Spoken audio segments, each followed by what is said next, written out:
कि ना कोई दिक्कत और ना कोई परेशानी, तो खाक मजा है जीने में, बताइए। अरे लाइफ में ना कोई दिक्कत ना कोई परेशानी हो तो खाक मजा है जीने में। अब बड़का बड़का तूफान थम जाता है जब आग लगल रहता है सीने में, है ना। तो एकदम मेहनत कीजिए, जान लगा दीजिए। वेलकम फ्रेंड, स्वागत है आपका हमारे यूट्यूब चैनल गुरुकुल क्लासेस में। पिछले क्लास में हम लोगों ने प्रश्नावली 3.5 का 1 से लेकर 3 तक के प्रॉब्लम का सल्यूशन कर लिया था। अब इसके आगे करेंगे। तो 4 नंबर का जो पहला प्रश्न है वो है हमारे पास, एक छात्रावास के मासिक व्यय का एक भाग नियत है तथा शेष इस पर निर्भर करता है कि छात्र ने कितने दिन भोजन लिया है। जबकि विद्यार्थी ए को जो 20 दिन भोजन करता है 1000 रुपये छात्रावास के व्यय के लिए अदा करने पड़ते हैं। जबकि एक विद्यार्थी बी को जो 26 दिन भोजन करता है छात्रावास के व्यय के लिए 1180 रुपया अदा करने पड़ते हैं। नियत व्यय और प्रतिदिन के भोजन का व्यय ज्ञात कीजिए। इस प्रकार का जब प्रश्न रहे तो सबसे पहले जो हमको प्रश्न में बोला है, क्या बोला है, नियत व्यय और प्रतिदिन भोजन का व्यय ज्ञात कीजिए। तो जो हमको जिसका उत्तर पूछ रहा है उसको हम लोग मान लेंगे माना नियत व्यय x रुपया तथा प्रतिदिन का व्यय y रुपया है। ठीक, अब हम लोग प्रश्न के तरफ बढ़ेंगे। प्रश्न कहता है कि छात्र ए जो कि 20 दिन भोजन करता है, कितना दिन, 20 दिन भोजन करता है, उसको 1000 रुपया देना पड़ता है। तो देखिए प्रश्न से, छात्र ए का व्यय बराबर 1000 रुपया, है ना। अब देखिए छात्र ए जो है वो पहले नियत व्यय x रुपया दिया छात्रावास को और फिर एक दिन का खर्च वो y रुपया दिया। कुल 20 दिन भोजन किया तो 20 y हो जाएगा बराबर 1000। ये समीकरण हमारा 1 बन गया। अब प्रश्न के दूसरे भाग में चलेंगे। प्रश्न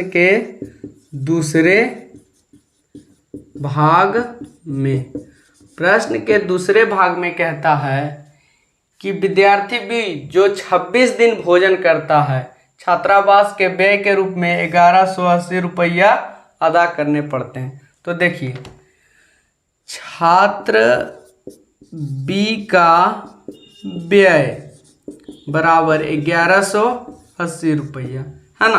तू भी वही काम करेगा, पहले नियत किराया जमा करेगा, फिर एक दिन का y रुपया तो 26 दिन का 26y, है ना, बराबर 1180। ये समीकरण नंबर हमारा क्या हो जाएगा, 2। अब हम लोग क्या करेंगे, यहाँ पे समीकरण 1 तथा 2 से हल करेंगे। समीकरण 1 है हमारा x + 20y बराबर 1000 और समीकरण 2 है हमारा x + 26y बराबर 1180। ये हमारा समीकरण 1 हो गया, ये 2 हो गया। हम क्या करेंगे, इसको विलोपन विधि से हल करेंगे। तो यहाँ चिन्ह बदल देंगे तो ये कट जाएगा, यहाँ भी चिन्ह बदली होगा, प्लस है तो माइनस, यहाँ भी प्लस है तो माइनस। देखिए 20 - 26 बराबर -6y बराबर, अब देखिए 1000 - 1180 बराबर -180 हो जाएगा। अब ये यहाँ पे आ जाएंगे हम लोग। देखिए -6y बराबर -180, तो माइनस माइनस कैंसिल हो गया, इसलिए खाली y बराबर बच गया 180 अब बटे 6, 6 का 6 बार 6 18, तो y का मान क्या आ गया 30।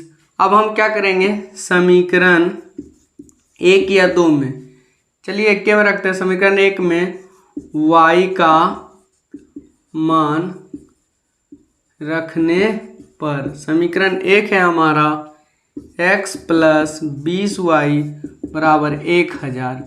यहाँ पे हम लोग क्या करेंगे, y का मान रख देंगे। x प्लस 20 गुने y का मान 30 जो है उसको रख देंगे। तो क्या आ जाएगा हमारा x प्लस 3 दूनी 600 बराबर 1000। तो क्या हो जाएगा x का मान 1000 और ये उधर चला जाएगा -400। अब देखिए यहाँ पे आइए, प्रश्न में हम लोग माने थे कि x रुपया जो है वो प्रतिदिन, x रुपया जो है वो नियत व्यय है, प्रतिदिन का व्यय y रुपया है। तो हम यहाँ लिखेंगे भाई नियत व्यय बराबर x बराबर कितना आ गया 400। प्रतिदिन व्यय बराबर y रुपया बराबर कितना लाए थे हम लोग 30 रुपया। तो ये हमारा क्या हो जाएगा। हमारा जो अगला प्रश्न है 4 का 2 में, वो है हमारा एक भिन्न 1/3 हो जाती है जब उसके अंश से 1 घटाया जाता है और वह 1/4 हो जाता है जब हर में 8 जोड़ दिया जाता है, वह भिन्न ज्ञात कीजिए। देखिए सबसे पहले जान लीजिए कि भिन्न क्या होता है। तो भिन्न हम उसको बोलते हैं जो अंश तथा हर के अनुपात में होता है, हर के अनुपात में हो उसे भिन्न कहते हैं, है ना। जो अंश तथा हर के अनुपात में हो उसको क्या कहते हैं हम लोग, भिन्न कहते हैं, है ना। तो हमको यहाँ इस प्रश्न में बोला है भिन्न निकालने, है ना। तो हम लोग इसका हल निकालने के लिए मान लेंगे, माना भिन्न का अंश x तथा हर y है। मान लिए भिन्न का अंश x तथा हर y है। तो हमारा भिन्न क्या हो जाएगा, हम अभी ये लिखे हैं भिन्न जो अंश तथा हर के अनुपात में हो उसे भिन्न कहते हैं।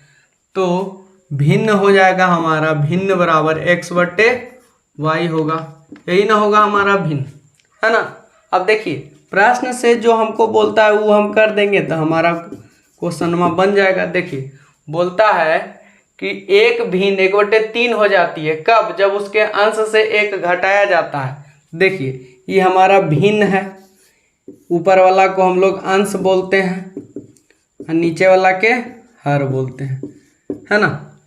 ऊपर वाला के अंश और नीचे वाला के हर।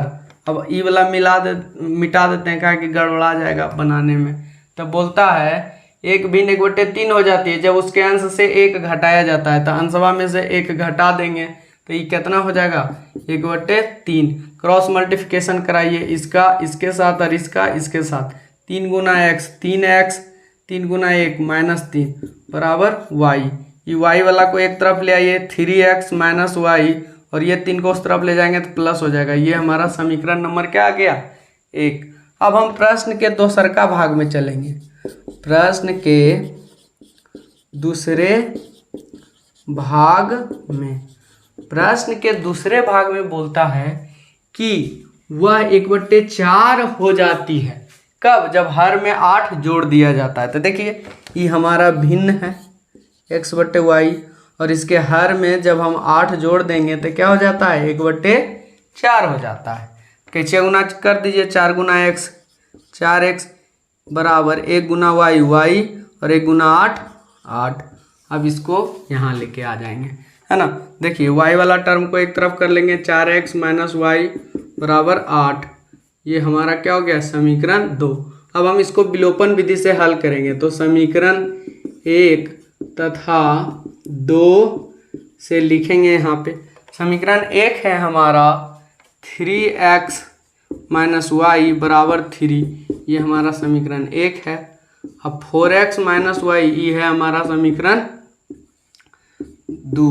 4x - y बराबर 8 ये है समीकरण 2। तो देखिए इसमें विलोपन विधि का नियम क्या है कि एगो किसी को टर्मिनेट करना होता है। तो y वाला देखिए बराबर है, खाली चिन्ह बदल देंगे, यहाँ प्लस है तब माइनस, यहाँ माइनस है तब प्लस, यहाँ प्लस है तब माइनस। अब यहाँ पे देखिए 3x - 4x तब -x बचेगा। ये वाला माइनस में प्लस में कैंसिल। यहाँ पे देखिए -8 और +3 तो -5 बचेगा। ये माइनस माइनस कट गया तो x बराबर क्या आ गया 5। अब हम ई एक्स का जो मान निकाले 5, इसको समीकरण 1 या 2 में रखेंगे तो हमको y का मान दे देगा। तो चलिए किसी में भी रख सकते हैं। समीकरण 2 में रखते हैं। 2 में x का मान रखने पर समीकरण 2 है हमारा। देखिए समीकरण 2 4x - y = 8। यहाँ पे हम x का मान रख देंगे। x का मान है 5 - y = 8। देखिए 5 के 20 - y = 8। अब ये अंक वाला को हम क्या करेंगे एक तरफ करेंगे तो -y = 8 - 20 तो -y बराबर हो जाएगा -12। माइनस माइनस कैंसिल, इसलिए y बराबर क्या हो जाएगा 12। अब देखिए यहाँ पे क्या माने थे हम, भिन्न का अंश x और हर y। तो देखिए अंश बराबर x बराबर कितना आया 5, हर बराबर y बराबर कितना आया 12।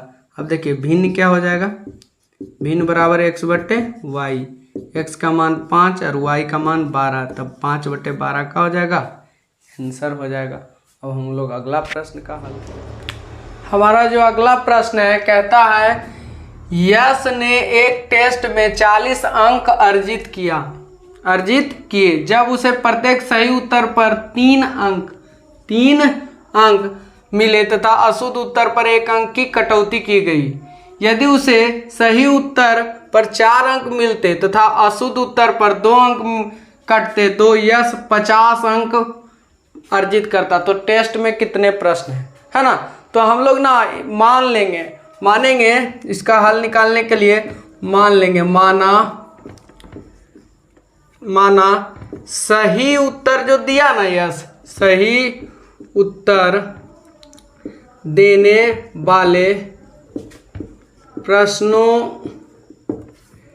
की संख्या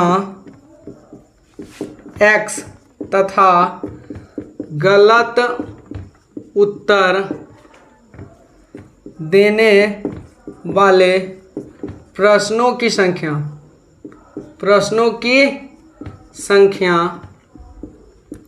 y है ना। हम मान लिए कि भाई यश जो है वो x प्रश्न का सही उत्तर दे दिया और y प्रश्न का गलत उत्तर दिया है ना। तो कुल प्रश्न क्या हो जाएगा, तो कुल प्रश्नों की संख्या बराबर क्या हो जाएगा x + y हो जाएगा। क्या हो जाएगा x + y है ना। अब देखिए प्रश्न से, कहाँ से, प्रश्न से कहता है कि यश 40 अंक अर्जित करता है। कब, जब उसे प्रत्येक सही उत्तर पर 3 अंक मिलते हैं। अब देखिए x प्रश्न का वो उत्तर दिया सही और इसमें अंक मिला 3 गो एगो पे। उसके बाद फिर देखिए माइनस हो जाएगा, काहे की कटौती कर रहा है। अशुद्ध उत्तर पर 1 अंक के कटौती किया तो y को अशुद्ध उत्तर दिया और 1 अंक कट गया तो 1 से इसको मल्टीप्लाई कर देंगे तो हमको कितना अंक मिला भाई 40। तो ये हो जाएगा 3x - y = 40। ये समीकरण नंबर क्या हो गया 1। अब पुनः प्रश्न के दूसरे भाग में, प्रश्न के दूसरका भाग में कहता है कि अब जो है यश 50 अंक प्राप्त करता है। लेकिन 50 अंक प्राप्त कब करता है, जब उसको सही उत्तर पर 4 अंक मिलता है और गलत उत्तर जो देता है ना उस पर 2 अंक का कटौती हो जाता है, तब वो 50 अंक प्राप्त करता है। अब देखिए x सही उत्तर दिया और इस पे एगो पे 4 नंबर मिला था, 4 × x माइनस y गलत उत्तर दिया तो देखिए एगो पर 2 नंबर कटा तो y को गलत दिया तो 2 × y बराबर कितना अंक प्राप्त किया वो 50। अब देखिए ये 4x - 2y = 50। हम चाहे तो यहाँ कॉमन ले सकते हैं, 2 × 2x - y = 50। ये 2 इधर चला जाएगा, 2x - y = 50 और ये 2 इधर भाग में कट जाएगा 25, तो 2x माइनस वाई बराबर हो गया 25। ये हमारा आ गया समीकरण नंबर 2। अब हम क्या करेंगे, इस समीकरण 1 तथा 2 से चलेंगे और विलोपन विधि से हल कर लेंगे। तो यहाँ लिखेंगे भाई समीकरण 1 तथा 2 से, है ना। तो समीकरण 1 जो कहता है वो है हमारा 3x minus Y, 3x minus Y बराबर 40। ये है हमारा समीकरण 1।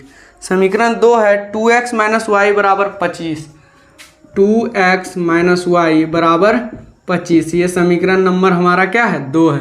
इसमें देखिए कुछ नहीं करना है, खाली चिन्ह बदलेंगे तो y वाला टर्म अपने कैंसिल हो जाएगा। यहाँ प्लस है तो माइनस, यहाँ माइनस है तो प्लस, यहाँ प्लस है तो माइनस, ये माइनस में ये प्लस में कैंसिल हो गया। 3x में 2x चला गया तो 1x बचा।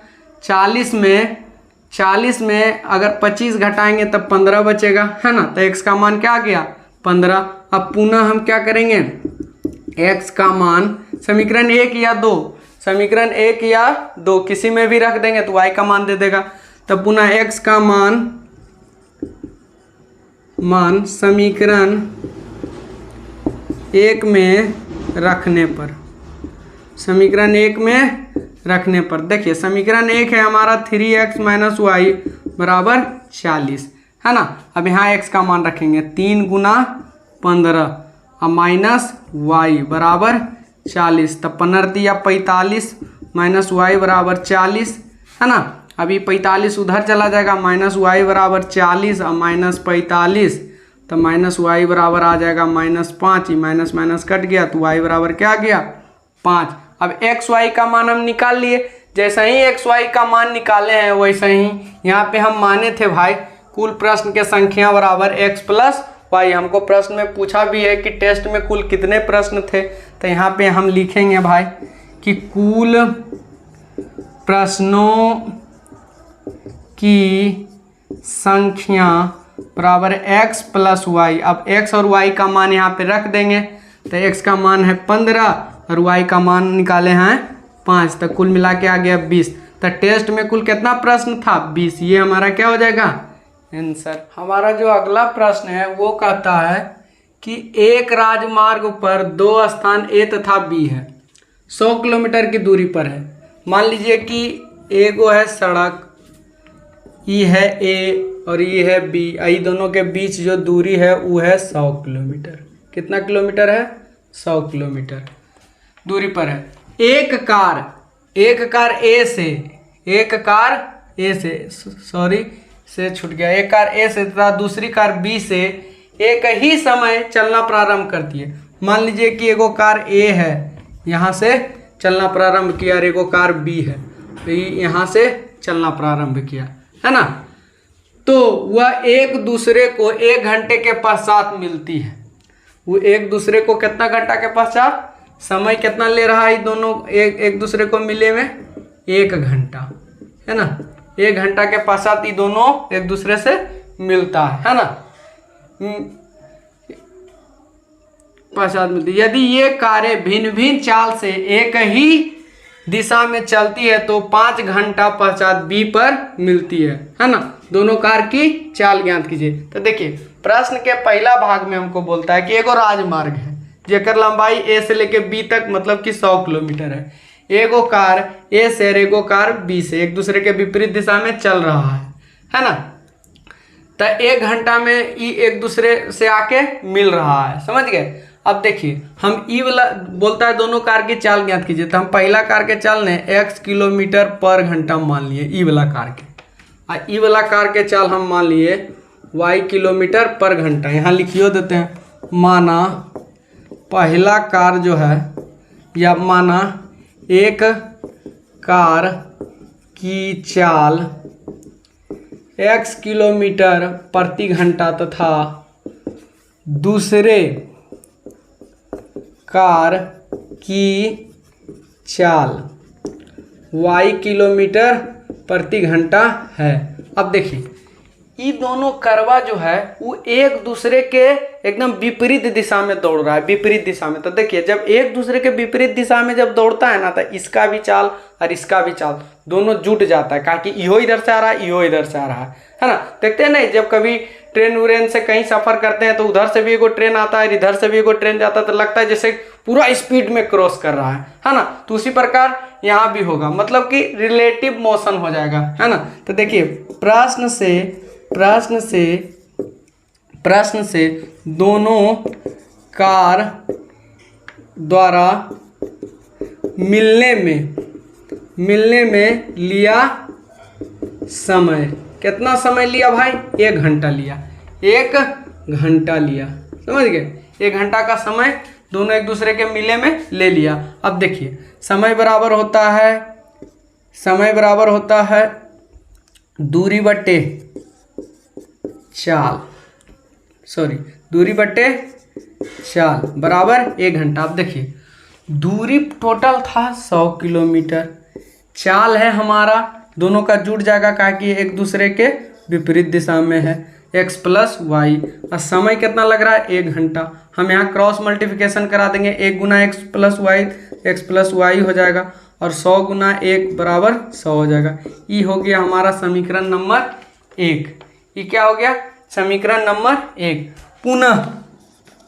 पुनः हमको क्या बोलता है कि अबरी जे रोडवा है ना, ए और बी, ई वाला रोडवा पे ये दोनों करवा जो है, ई पहला और ई दोसर का, ये दोनों एक साथ चलना प्रारंभ करता है। एक कर चाल x, इसका चाल जो है, इसका जो चाल है x किलोमीटर पर घंटा है, और एक कर चाल y किलोमीटर पर घंटा है। लेकिन कंडीशन ये है कि ये दोनों साथे चलता है, और साथे चलने के बाद एकदम 100 किलोमीटर जब पूरा होता है ना, तब बी पे जाके एक दूसरे को मिल जाता है। तो यहाँ पे देखिए, यहाँ भी होगा रिलेटिव मोशन, है ना। यहाँ पे देखिए क्या हो जाएगा, प्रश्न के दूसरे भाग से दोनों कार को एक ही दिशा में चलने के बाद बी पर पहुंचने में लिया गया समय कितना है भाई? 5 घंटा, है ना। अब देखिए दोनों क्या है कि एक दूसरे के एक ही दिशा में चल रहा है। तो मान लीजिए ई कार तेज से चला, है ना, ई कार तेजी से चला, ई कार जो है उतनी धीरे धीरे चला। तो क्या हुआ, मान लीजिए कि ई चल रहा है 100 के स्पीड से, ई 80 के स्पीड से चल रहा है ना। तो मतलब ई तो आगे चल जाएगा और ई इसके पीछे रहेगा। तो मतलब कि 100 में 80 घट गया, तब 20 के स्पीड से ही आगे बढ़ रहा है, मतलब दोनों का चाल क्या हो जाएगा? घट जाएगा। अब समय बराबर क्या होता है? दूरी बटे चाल बराबर क्या हो जाएगा? 5 घंटा। अब यहाँ पे आ जाइए, देखिए दूरी तो फिर भी है 100 किलोमीटर, यहाँ से बी पर जाके मिलता है तो 100 किलोमीटर दूरी है। और चाल अबरी क्या हो जाएगा? x माइनस वाई, काहे कि एक दूसरे के विपरीत दिशा में जब जाता है तो चाल घट जाता है, बराबर 5। हम चाहे तो यहाँ भी काट सकते हैं, 5 एकम 1 को 20 बचे 100। अब क्रॉस मल्टीप्लिकेशन करा दीजिए, 1 गुना x माइनस वाई तो x माइनस वाई, और 1 गुना 20 तो 20। ये समीकरण नंबर 2 हो गया। अब हम यहाँ लिखेंगे भाई समीकरण 1 तथा 2 से, है ना। तो समीकरण में 1 जो है वो है हमारा यहाँ पे x प्लस वाई बराबर 100, x प्लस वाई बराबर 100। और समीकरण 2 जो है वो है हमारा x माइनस वाई बराबर 20। ये है 1 और ये है 2। तो इसमें कुछ थोड़े करना है, प्लस माइनस में काट देंगे। 2x बराबर आ जाएगा 100 और 20 120, इसलिए खाली x बराबर 120 अब बटे 2 यानी 60। यानी पहला जो x करवा है उसका जो चाल है वो x किलोमीटर प्रति घंटा है। अब देखिए पुनः समीकरण 1 या 2 किसी में रख दीजिए। समीकरण 1 में किसका मान निकाले, x का। तो x का मान रखने पर, अब देखिए समीकरण 1 है हमारा x + y बराबर 100। तो x के मान हम निकाले 60, तो यहाँ मान रख दिए बराबर 100। अब y बराबर हो जाएगा 100 - 60, तो y बराबर क्या हो जाएगा 40, है ना, किलोमीटर पर घंटा। तो पहला कार जो है, पहला कार x का चाल, या इसे सीधा सीधी लिखते हैं ना, पहला कार जो x था इसका चाल आ गया भाई 60 किलोमीटर प्रति घंटा, और दूसरा का कार y बराबर 40 किलोमीटर प्रति घंटा आ गया। ये क्या हो गया हमारा आंसर। अब हम लोग हमारा जो अगला प्रश्न है वो कहता है भाई कि एक आयत का क्षेत्रफल 9 वर्ग इकाई कम हो जाता है यदि उसकी लंबाई 5 इकाई कम कर दी जाती है और चौड़ाई 3 इकाई बढ़ा दी जाती है। यदि हम लंबाई को 3 इकाई और चौड़ाई को 2 इकाई बढ़ा दे तो क्षेत्रफल 67 वर्ग इकाई बढ़ जाता है। तो आयत की विमाएं ज्ञात कीजिए। विमाएं बोले तो लंबाई और चौड़ाई हमको बोल रहा है आयत का निकालने, समझ गए। तो हम मान लिए भाई, माने आयत की लंबाई x इकाई और चौड़ाई को y इकाई मान लिए, है ना। अब देखिए अगर लंबाई x इकाई और चौड़ाई y इकाई है तो आयत का क्षेत्रफल बराबर लंबाई गुने चौड़ाई होता है, मतलब लंबाई का x मान और चौड़ाई का y मान, मतलब क्षेत्रफल हो जाएगा आयत का जो क्षेत्रफल हो जाएगा, आयत का जो क्षेत्रफल हो जाएगा वो हो जाएगा हमारा x × y वर्ग इकाई, है ना। अब देखिए प्रश्न में जो बोला है वही हम करेंगे। प्रश्न में हमको बोला है भाई, प्रश्न से हमको कहता है कि लंबाई में 5 इकाई कम तथा चौड़ाई में 3 इकाई बढ़ाने पर क्षेत्रफल 9 वर्ग इकाई घट जाता है। तो देखिए क्षेत्रफल x y था और उसमें 9 घटाना है हमको, है ना। अब देखिए प्रश्न में ई है लंबाई, एक में 5 वर्ग इकाई घटा दीजिए। अब क्षेत्रफल बराबर तो आपको पते है कि आयत का जो क्षेत्रफल है, आयत का क्षेत्रफल जो है वो x - y हो गया है। और होता है सूत्र क्या, मतलब कि इसको लिखें या नहीं लिखें, यहाँ लिख देते हैं फॉर्मूला भाई, लंबाई गुने चौड़ाई बराबर xy या -9। अब देखिए लंबाई ई हो गया, चौड़ाई ई हो गया और क्षेत्रफल हमारा ई हो गया। तो लंबाई में 5 इकाई बोला घटाने तो घटा दिए, चौड़ाई में बोला 3 इकाई जोड़ने तो जोड़ दिए। और जोड़ने के बाद हम कैलकुलेशन में जब किए तो आगे हमारा xy + 3x - 5y - 15 बराबर xy - 9। अब xy NO प्लस में और NO प्लस में काट दिए। काहे कि ई प्लस वाला को अगर उधर ले जाते तो माइनस हो जाता, ई प्लस में था तो माइनस प्लस ऐसियो कट जाता, तो हम इधरे काट दिए। अब देखिए 3x - y को इधरे रहने दिए, ई 15 अंक में था तो उधर भेज दिए, तो इधर माइनस में था तो उधर जाके प्लस हो गया। अब 3x - 5y बराबर 6, ये समीकरण नंबर हमारा 1 आ गया। समीकरण 1 हमको मिल गया। अब प्रश्न के दूसरे भाग में कहता है कि लंबाई को 3 इकाई बढ़ाने तथा चौड़ाई को 2 इकाई बढ़ाने पर क्षेत्रफल 67 वर्ग इकाई बढ़ जाता है। कितना बढ़ जाता है वो, 67 वर्ग इकाई। तो देखिए हम वही काम किए, क्षेत्रफलवा में 67 वर्ग इकाई को दिए बढ़ा। अब देखिए क्षेत्रफल बराबर होता है लंबाई गुने चौड़ाई, है ना। तो लंबाई चौड़ाई जो अभी करने वाले हैं वो हमारा 67 वर्ग इकाई बढ़ जाने वाला है ना। तो लंबाई में हम 3 इकाई और चौड़ाई में 2 इकाई बढ़ाए तो हमारा 67 वर्ग इकाई इधर बढ़ गया। अब देखिए यहाँ पे दोनों को मल्टीप्लाई कर दीजिए, x × y xy, x × 2 2x, 3 × y 3y और 3 दूनी 6। अब xy कट गया तो 2x + 3y बराबर 67 बचा। अंक वाला को उधर भेज दिए तो 2x + 3y बराबर 67 - 6, यानी 2x + 3y बराबर 61। समीकरण नंबर 2 हमको प्राप्त हो गया। अब हम क्या किए, समीकरण 1 और 2 से विलोपन विधि से इसको हल कर लिए। तो अब देखिए हम दिमाग लगाए भाई कि y वाला माइनस में यहाँ और यहाँ प्लस वाला, तो चिन्ह नहीं बदलना पड़ेगा, इसलिए y वाला टर्म को काटे तो इसके गुणांक को इसमें और इसके गुणांक को इसमें गुना कर दिए। गुना करने के बाद y वाला टर्म बराबर हो गया तो काट दिए। ये दोनों प्लस में था जुट गया, ये दोनों प्लस में था जुट गया। 19x बराबर 323 आया, तो x का मान हमारा 67 इकाई आ गया, जो कि हम लंबाई माने थे। अब समीकरण 1 में x का मान रख दिए तो हमको वाइयों के मान 9 पता चल गया। अब हम लंबाई को माने थे x तो 17 इकाई लंबाई आ गया, और चौड़ाई को y माने थे तो 9 वर्ग इकाई आ गया चौड़ाई। ये क्या हो गया हमारा आंसर। धन्यवाद।